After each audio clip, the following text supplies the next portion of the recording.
are on Introduction to Statistical Learning, Chapter 8, and we're on questions 5 and 6, and this is the end of the conceptual questions here, and I'm going to just jump ahead here to question 6. This is the question to provide a detailed explanation of the algorithm used to fit a regression tree, and I don't think I've ever actually done this, but I'm just not going to answer this because, well, for a couple reasons. One is like a wordful, you can get as detailed of an explanation as you want in the chapter, but I think that the purpose of this is for you to reflect on how this works, to try to convert it to your own words. So this is one instance where I don't think my answer is actually very informative at all. So I'm just, going to punt for it. Okay, but back up to question 5 here. Okay, so here's the question. So we produce 10 bootstrap samples of data from a data set, and in the data set from which you are bootstrapping, there are two classes, red and green.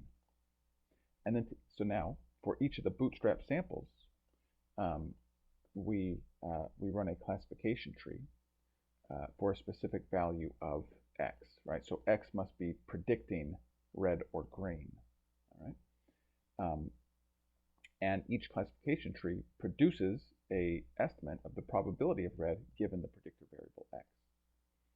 And those probabilities are given here. Okay, so these are 10 estimates of the probability of red given x from bootstrap samples of a data set. Okay. So we can combine these results in a couple of ways. One is to take a majority vote. So whenever something is over 50%, we say red, I guess. And if it's under, we say green or not red. And the other way is to take the average probability here. Okay, and so these are both very basic.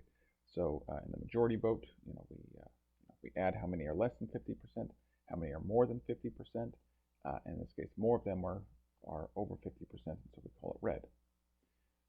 But if we use the averaging rule, if we take the average of these things, it's 45%. And so because that's below 50%, we get green. And so I guess really what this question is trying to illuminate is just that depending on the rule with which you're making these decisions, you can get different answers. Yeah, and so possibly what you might do is recognize this and produce more bootstrap samples. That would be maybe one solution. Another solution would be to run both majority vote and average probability, and in cases where they don't agree, continue with some further analysis, or just pick a different rule altogether as to how you're assigning them. So,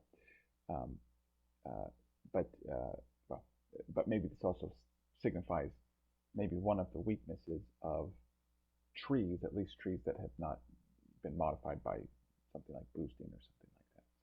Okay, anyway, we'll call that good.